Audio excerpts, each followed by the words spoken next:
vamos a realizar lo que es la percusión en el segundo espacio intercostal, donde se encuentra el forco aórtico, y en el quinto espacio intercostal, que se encuentra la mitral. Y ahora la percusión del mesogastrio, que se encuentra en la región abdominal. Ahora vamos a realizar lo que es la auscultación en el mesogastrio, donde escuchamos algo como si estuviéramos en el mar,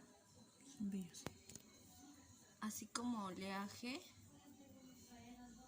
y algo así como que si estuviéramos, esto suena como croak. Ya. Ahorita vamos a auscultar la región escapular,